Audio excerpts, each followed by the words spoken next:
बिस्मिल्लाहिर्रहमानिर्रहीम। अस्सलाम वालेकुम। आप सब कैसे हैं?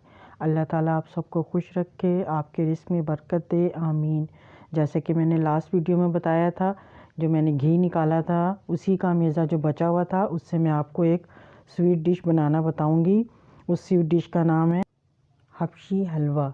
हबशी हलवा ये बहुत मज़े का बनता है और बहुत जल्दी बन जाता है। आपको मैं आज बता रही हूँ। देखें, ये वही अमेज़ा है जो हमारा बचा हुआ रखा हुआ था।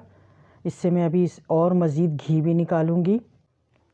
इसके लिए हमें 1 गिलास दूध की ज़रूरत पड़ेगी। यह है 1 गिलास दूध और ये है 1 प्याली चीनी और ये है आटा, जो गंदम का आटा जिससे हम रोटी बनाते हैं, 1 टेबलस्पून और 1 टेबलस्पून है मैदा और ये है कोको पाउडर। इसके मैं 2 टीस्पून डालूँगी। तो चलें शुरू कर रहे हैं अब हम। ये मैंने जो आटा था वो भी दूध में डाल दिया है और ये मैदा है ये भी डाल दूँगी इसी के अंदर और इसको आस्ता आस्ता से दूध में मिक्स कर लूँगी। गिलास ज़रा भर गया है, मैं थोड़ा सा इसे कम करके कोको पाउडर भी इसी में डालूँगी। ये मैंने 2 टीस्पून कोको पाउडर के डाले हैं और इसे अच्छी तरह से मिक्स कर लूँगी। मिक्स करने के बाद इसको मैं एक पैन में डालूँगी। ये देखें, ये अच्छी तरह से मिक्स हो गया है और अब ये देखें मैं इसको एक पैन में डाल रही हूँ। चूल्हे का फ्लेम मैंने हल्का ही रखा हुआ है। ये देखें, ये अभी थोड़ा सा मिक्स नहीं हुआ। जैसे जैसे गर्म होगा ये कोको पाउडर इसमें मिक्स होता जाएगा और ये गाढ़ा होना शुरू हो जाएगा क्योंकि हमने इसमें मैदा और आटा डाला है। ये देखें, ये मिक्स होना शुरू हो गया है और इसको हमने चलाते रहना है क्योंकि इसमें हमने मैदा और आटा डाला है तो ये नीचे लगे ना, इसलिए हमने इसको चलाते रहना है। और जैसे ही ये गाढ़ा होने लगेगा तो जो अमेज़ा हमारा रखा हुआ था घी वाला वो हम इसमें डाल देंगे। ये देखें, अब ये थोड़ा थोड़ा गाढ़ा होने लगा है और अब मैं ये सारा अमेज़ा इसमें डाल दूँगी। ये देखिए, मैंने इसमें ये सब डाला है और इसको भी मैं अच्छी तरह से इसमें मिक्स करूँगी क्योंकि जो हमारा ये दूध और कोको पाउडर और ये सब जो हमने मिक्स करा था ये अच्छी तरह से इसमें भी मिक्स हो जाए और ये यकजान हो जाए एकदम। और ये कलर जो कोको पाउडर का है वो इसके ऊपर भी बआसानी आ जाएगा। ये देखें, आस्ता आस्ता इसको मिक्स करती रहूँगी।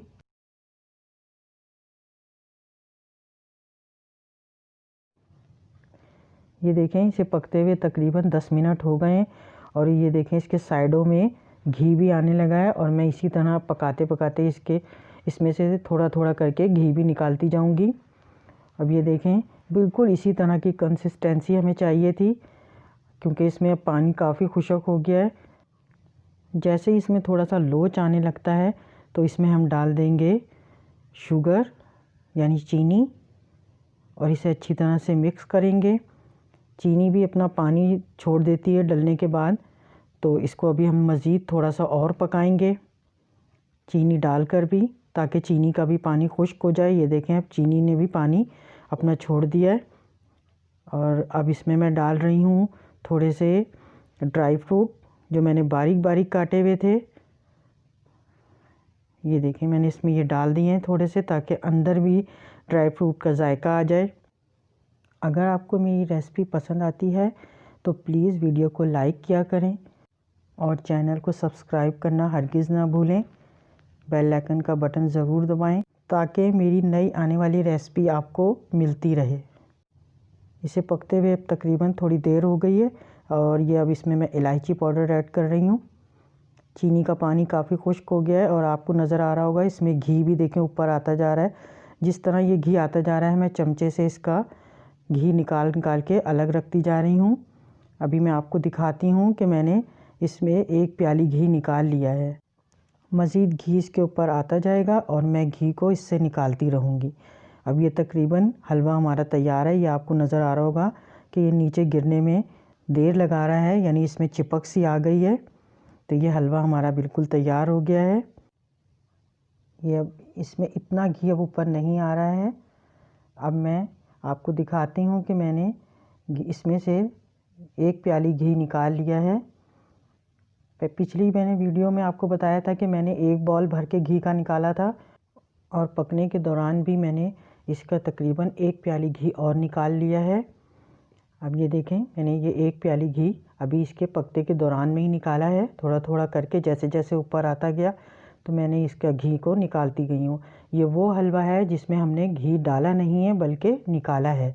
तो ये मैंने इसको डिश आउट कर लिया था और इसके ऊपर कुछ ड्राई फ्रूट लगाए थे। बादाम के 2-2 पीस करके इसमें लगाए हैं, अखरोट लगाए हैं, पिस्ता लगाया है।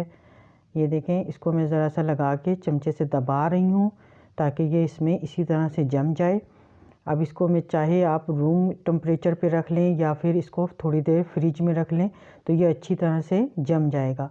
तो मैं आपको थोड़ी देर के बाद अभी दिखाती हूँ इसको ठंडा करके, फिर मैं इसकी कटिंग करूँगी। इसके मैं तकरीबन पीस छोटे छोटे से काट लूँगी। आपका जैसे दिल चाहे आप इसकी कटिंग कर सकते हैं। मैं इसके चौकोर पीस काट रही हूँ और आपको निकाल कर भी दिखाऊंगी कि देखें ये कटिंग होकर कितने अच्छे लग रहे हैं। ये जो मैंने दूसरी वाली डिश में रखा हुआ था ये थोड़े से मैंने पतले पीस काटे थे, आपको मैंने दोनों ही काट के दिखा दिए हैं। और अब मैं आपको इसकी पैकिंग भी करके दिखाती हूँ। जैसे चॉकलेट की तरह इसकी मैं पैकिंग करूँगी। आपके पास जो भी कोई प्लास्टिक हो या बटर पेपर हो आप उसमें ये रख कर इस तरह रखें और रखने के बाद इसको इस तरह से फ़ोल्ड करते जाएं। फ़ोल्ड करने के बाद एक ये रोल सा बन जाएगा और इसको बिल्कुल इसी तरह से फ़ोल्ड करके चॉकलेट की तरह ऐसे घुमाते जाएं तो ये एक चॉकलेट सी बन जाएगी। तो देखने में बहुत अच्छी लगेगी। चाहे तो आप इसके ऊपर एक रिबन भी बांध सकते हैं। हलवा देखने में जितना अच्छा लग रहा है ये टेस्ट में भी बहुत मज़े का होता है। आप इसे ज़रूर घर पर बनाएं, अपने दोस्तों को, अपने घर वालों को खिलाएं। घी बनाएं, घी के साथ साथ हलवा भी बनाएं और मुझे दुआओं में ज़रूर याद रखें। अल्लाह हाफिज़।